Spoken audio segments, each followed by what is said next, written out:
Puluhan massa yang namo ke diri mereka Gerakan Penggiat Anti Korupsi Sumatera Selatan melakukan aksi damai di depan kantor Kejaksaan Tinggi atau Kejati Sumsel. Juru aksi tersebut pihaknya mendukung Kejati Sumsel untuk mengusut kasus dugaan korupsi yang ada di Sumsel.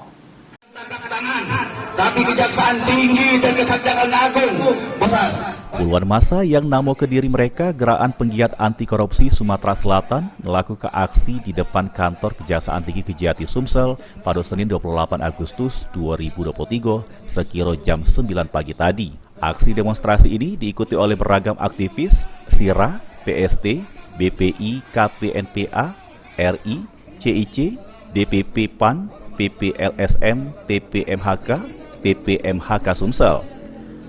Selain juga gabungan pihak kepolisian dari Polrestabes Palembang yang sudah standby di jeru pagar Kejaksaan Tinggi mengawal aksi tersebut. Beruntung, aksi tersebut berlangsung aman dan kondusif. Jeru orasinya turut mengapresiasi kinerja Kejaksaan Tinggi Sumsel yang anyar ini sudah mengusut dan netep ke para tersangka korupsi. Salah sikoknya kasus korupsi yang ada di KONI Sumsel.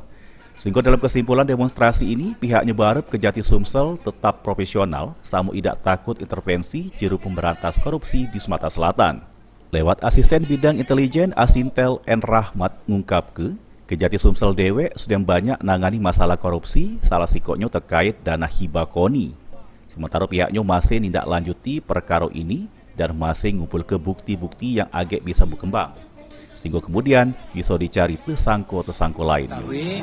Kejaksaan Tinggi banyak menangani beberapa perkara tindak pidana korupsi yang saat ini sedang berjalan, termasuk yang tadi disampaikan menyangkut perkara dana hibah KONI. Tentunya ada pidana tersangka lagi.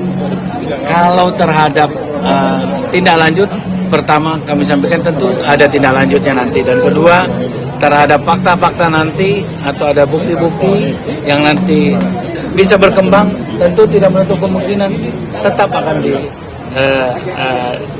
dicari kemudian tersangka-tersangka lain, tersangka baru selain yang telah ditetapkan tadi. Nah, ada fakta dari penyidik tentang hal tersebut akan mengarah ke arah tersebut. Untuk hari ini, Pak, untuk hari ini apakah benar ada pemeriksaan terhadap Ketua KONI?